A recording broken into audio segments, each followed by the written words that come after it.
Namasté à vous, chers amis de Aksharam International TV.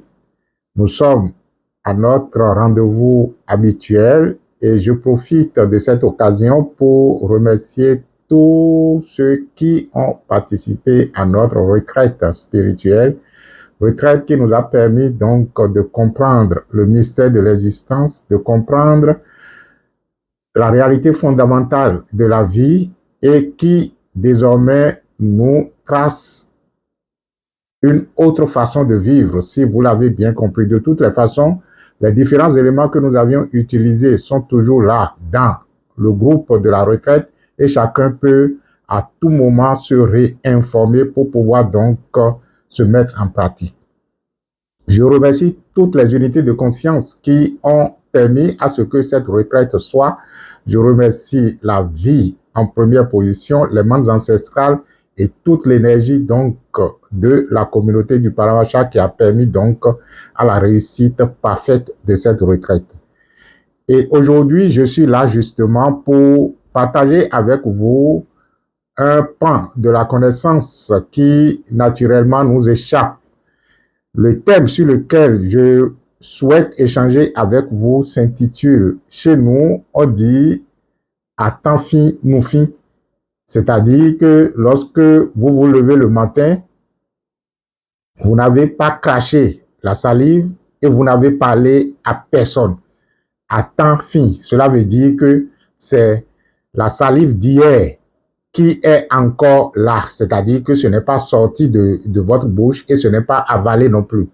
Nous fin là, ça veut dire que la dernière parole que vous aviez prononcée hier, il n'y a plus une autre parole jusqu'à ce que vous vous leviez. Bon, je n'ai pas trouvé la bonne expression en français pour dire le secret de attends fin ou fin, donc j'ai juste dit le secret de la première parole au lever ou de la première parole de la journée. Je ne sais pas comment je vais l'intituler, hein, le secret de la première parole au lever du lit. C'est ça? Bon, de toutes les façons, comprenez de quoi je parle.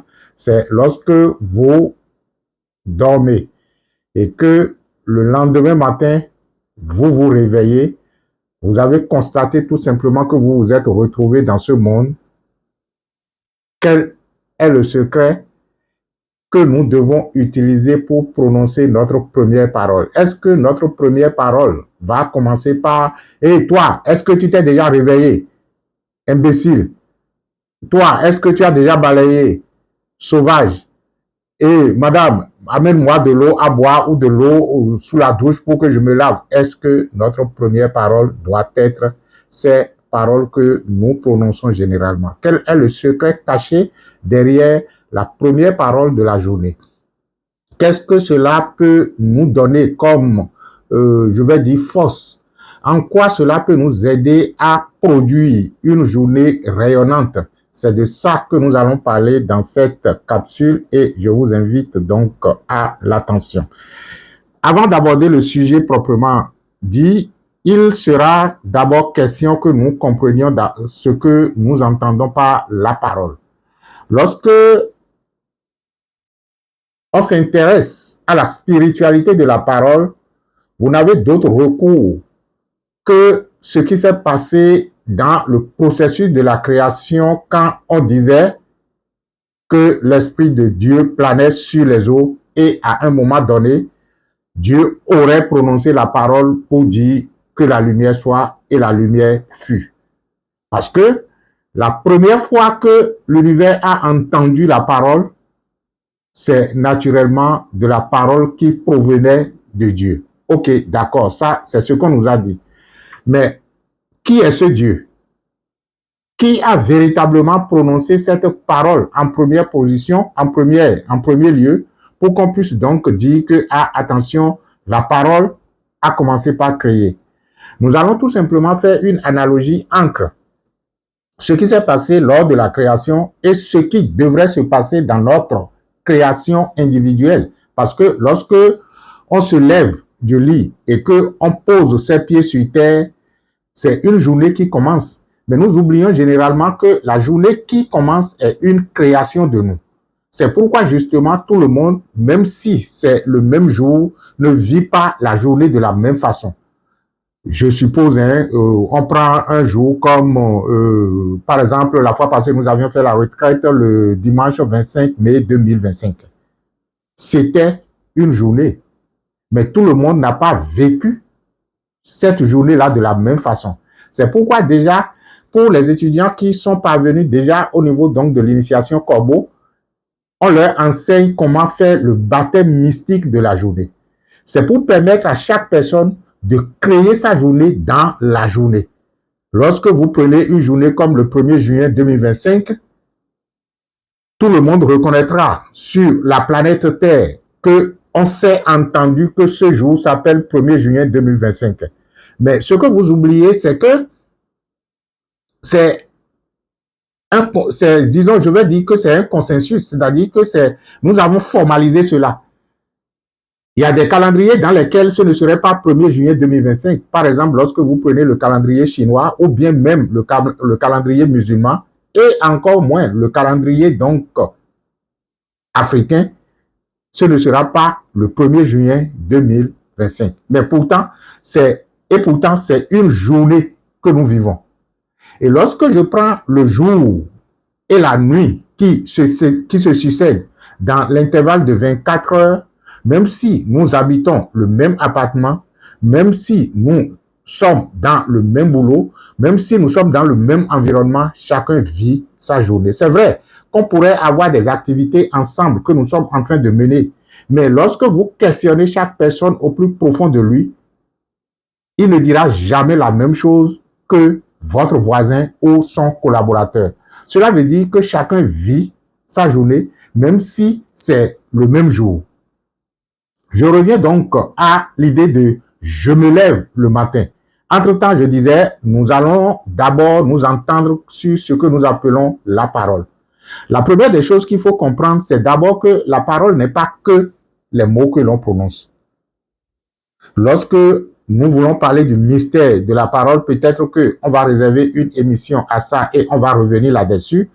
La parole, ce n'est pas que des mots.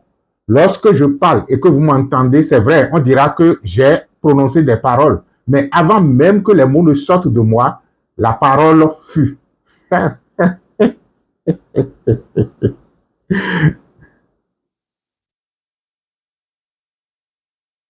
Nous allons tout simplement nous intéresser à l'origine de la parole, qui naturellement est la grande parole. Alors, le silence qui naturellement engendre les mots, qui naturellement engendre la parole, disons, verbale ou écrite si vous voulez, est appelée la grande parole. Parce que si c'est le silence qui a donné naissance aux mots que je prononce et qui naturellement finissent toujours par mourir dans le silence, cela veut dire que le silence est antérieur à la parole. Bon, attention, que le silence est antérieur à la prononciation des mots et que le même silence récupère les mots lorsque on finit de les prononcer. C'est pourquoi, lorsque vous voulez que votre parole soit efficace, le plus simple à réaliser, c'est d'abord et avant tout le silence. C'est vrai qu'en matière spirituelle, on vous parlera de deux types de silence, le silence extérieur et le silence intérieur, mais nous sommes en train de parler ici du silence au plus profond de vous. Pendant que je parle, est-ce que je suis conscient du silence qui a engendré la parole? Certains maîtres, disons, habituent leurs étudiants en prononçant des paroles et en s'arrêtant ponctuellement et demandent aux étudiants de focaliser leur attention sur l'intervalle entre deux mots. Parce que lorsque on est focalisé que sur les expressions, on rate généralement l'essentiel qui est le silence en dessous, qui est le père des mots que nous prononçons et finit par être, je vais dire quoi, la destination des mots que nous prononçons. Donc, si vous voulez comprendre le mystère de la première parole au lever, il est important d'abord de comprendre que lorsque nous dormons la nuit, ça, ce sera également le mystère de la nuit. Vous voyez, un mystère en appelle un autre.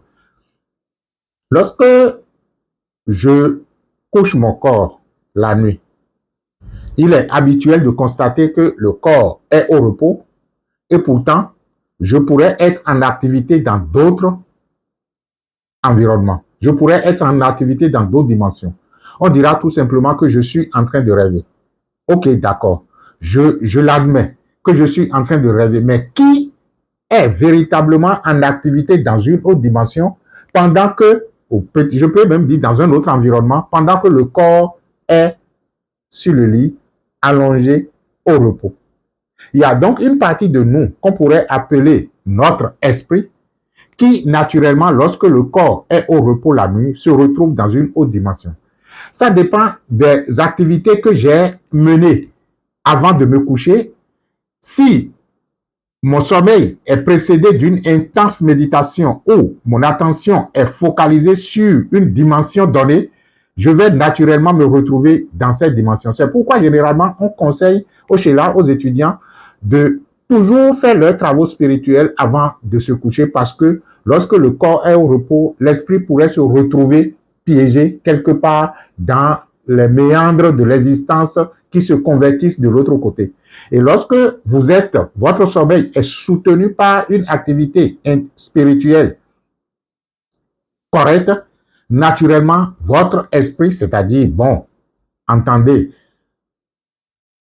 que votre esprit, dans la dimension astrale, travaillant avec votre corps astral, se retrouverait naturellement dans de très bons environnements, dans des environnements favorables pour son épanouissement. Ce que je voudrais faire comprendre tout simplement, c'est que lorsque le corps est au repos, le mystère de la nuit autorise à ce que nous fassions un retour dans l'intemporel. Le corps est au repos, le mental ralentit sa fréquence et l'esprit récupère le corps astral ou d'autres corps selon votre niveau spirituel, votre degré d'évolution spirituelle et se retrouve naturellement dans une dimension qu'on pourrait appeler la dimension non physique. Il est normal que lorsque l'esprit revient dans le corps physique, lorsque votre esprit revient dans le corps physique et que votre esprit veut activer le corps physique, que cette activation soit naturellement utilisée à bon escient pour ne pas créer n'importe quoi. C'est pourquoi justement nous voudrions parler de cette, de cette séquence de notre existence, surtout lorsque on se lève le matin après le sommeil nocturne. Je me rappelle quand on était au village et qu'on était encore dans une certaine enfance, il arrivait que les vieux ou la vieille vous remet quelque chose à utiliser et c'est là où nous avions appris l'expression « à temps fin nous fin », c'est-à-dire que la salive d'hier non crachée ni avalée, aucune parole, sauf celle qui a été prononcée avant le sommeil. C'est ce que ça veut dire, à temps fin, nous fin. Donc, on vous remet peut-être une feuille et on dira, quand vous allez vous lever le matin, vous n'allez rien dire à personne, vous n'allez pas avaler la salive, vous n'allez pas cracher la salive et la feuille, vous allez manger cette feuille ou du moins vous allez peut-être dire certaines choses sur la feuille ou certaines prières sur la feuille et vous faites ci ou ça. Ça peut être aussi une amulette, hein. Ça peut être un talisman qu'on vous remet, mais toujours est-il que la consigne est ferme. À temps fin, nous fin. Pourquoi cela? La vérité de à temps fin, nous fin, qui naturellement, je n'ai pas trouvé la bonne expression en français, je dis que vous m'excusiez, se trouve tout simplement dans le fait que les anciens savaient que la nuit, lorsque elle donne naissance au jour, porte en elle toutes les potentialités et je vais dire quoi, toutes les potentialités infinies de création que le jour peut porter. C'est-à-dire que la nuit, lorsqu'elle est en train de donner naissance au jour, si vous comprenez ce que j'avais dit entre-temps pour dire que le jour est le même, mais chacun vit la journée à sa façon, lorsque la nuit est en train de donner naissance au jour, on pourrait dire que ce n'est que possibilité. Mais chaque personne rendra les possibilités de son choix effectives.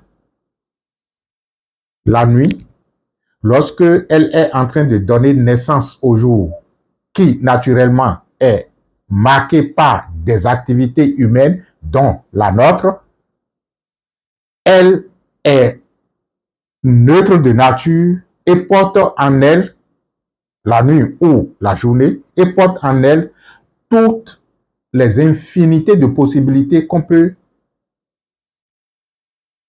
imaginer au sein de l'espace infini. Par conséquent, lorsque mon esprit va au cours de la nuit dans le secret des dieux, puisque le corps est dans le physique, mon esprit est allé dans le spirituel. Je ne veux pas dire mon esprit est allé dans le spirituel. Ça, c'est une façon de parler pour que vous puissiez comprendre. Sinon, l'esprit est toujours dans le spirituel. Mais ce qui se passe, c'est que lorsque le corps est au repos et que les activités de notre mental ralentissent, la conscience humaine, qui est notre conscience totalement orientée vers la satisfaction des désirs matériels, se dégage un peu de cette pression et a la possibilité donc de percevoir l'activité de notre esprit à travers le corps astral. C'est ce qu'on appelle rêve. Donc, étant entendu que cet esprit qui, dans le repos du corps physique, s'est immergé dans la dimension spirituelle de l'être, cet esprit sera encore utilisé par le corps. Il est normal que l'esprit vienne avec un potentiel bien chargé. C'est pourquoi justement, ce potentiel ne doit pas être dissipé dans des bavardages inutiles lorsque je me lève. Comment faut-il alors procéder? Lorsque je constate que mes yeux s'ouvrent et que je suis en train de me réveiller, il est d'abord déconseillé de ne pas se réveiller brusquement. C'est pourquoi c'est déconseillé de mettre des alarmes pour réveil parce que lorsque l'alarme commence donc par sonner, vous êtes obligé de vous réveiller brusquement. Alors que, de façon naturelle, le réveil est lent. L'esprit vient lentement reposséder son corps. Vous voyez? Donc, dans cette lenteur de la possession ou de la repossession du corps, je constate tout simplement que je suis en train de me réveiller. Lorsque je constate que je suis en train de me réveiller, la première des choses, c'est de comprendre que je ne suis pas ce corps. Non seulement que je ne suis pas ce corps, je suis d'une dimension infinie et illimitée, ou du moins, pour les profanes, mon esprit vient d'une dimension infinie et illimitée. Et dans cette attente de reposséder le corps, je permets à mon esprit de vivre maintenant consciemment, parce que ce que j'avais vécu au cours du sommeil, justement, je l'ai vécu peut-être dans une certaine inconscience. Je n'étais pas véritablement conscient que je suis esprit infini et illimité. Donc, pendant que je suis en train de me réveiller, pendant que l'esprit est en train de reposséder le corps, je laisse l'esprit s'immerger dans l'infini et dans l'illimité de l'espace. Vous voyez, il y a une loi spirituelle qui dit à la mesure de l'espace, l'esprit, et à la mesure de l'infini de l'esprit, l'espace. Donc, la dimension physique, qui est la dimension dans laquelle je dois commencer par me faire mouvoir tout à l'heure à travers mon corps, je permets à mon esprit de posséder cette dimension, cet espace infini et illimité que mon imagination ne peut même pas contenir. Et pourtant, à l'image de l'espace, l'esprit, je suis. Et à l'image de l'infini esprit que je suis, l'espace est. Donc, je peux être ici, conscient de moi, pendant que je suis conscient que mon esprit est l'espace infini et illimité. Parce que le miracle, c'est que c'est justement dans cet espace que je vais maintenant faire, que je vais faire commencer par mouvoir mon corps. c'est dans cet espace que la journée va se dérouler en tant qu'événement. Comment puis-je alors utiliser mon esprit en unité avec cet espace pour me créer une journée agréable? C'est de ça qu'il s'agit. Et cela commence naturellement par la première parole que je dois prononcer, comme Dieu avait dit que la lumière soit.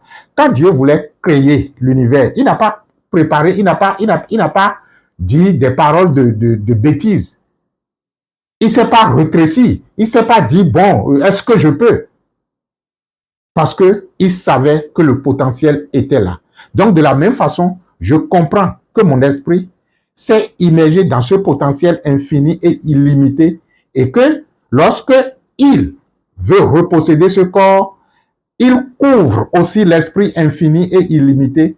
Et c'est de là que la première parole qui doit sortir de ma bouche doit être en conformité avec les principes spirituels, c'est-à-dire doit être en conformité avec les valeurs spirituelles de mon esprit.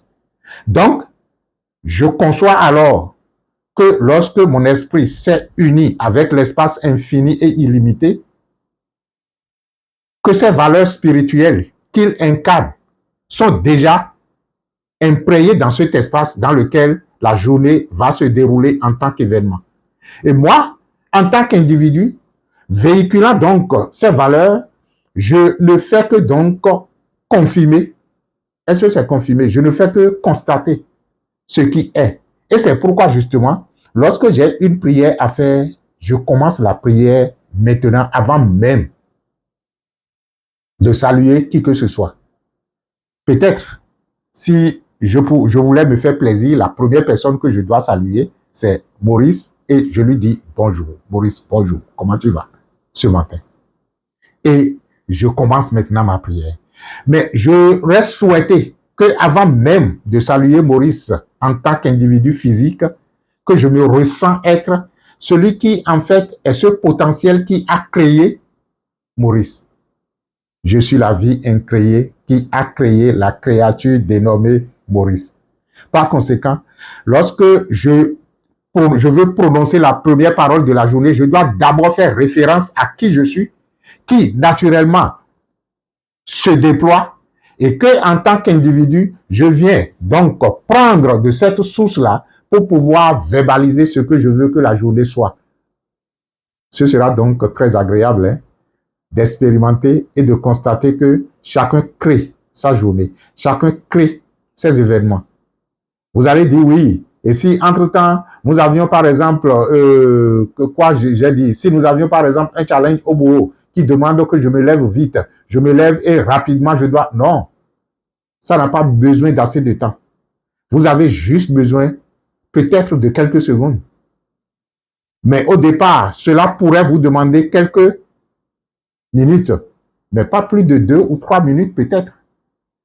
Progressivement que je constate que je suis en train donc de réveiller mon corps, je réalise que mon esprit vient de quelque part. Et d'où vient mon esprit est infini et illimité. Par conséquent, créé à l'image et à la ressemblance de cet infini et illimité, mon esprit peut embraser l'espace physique dans lequel les événements de la journée vont se dérouler tout à l'heure.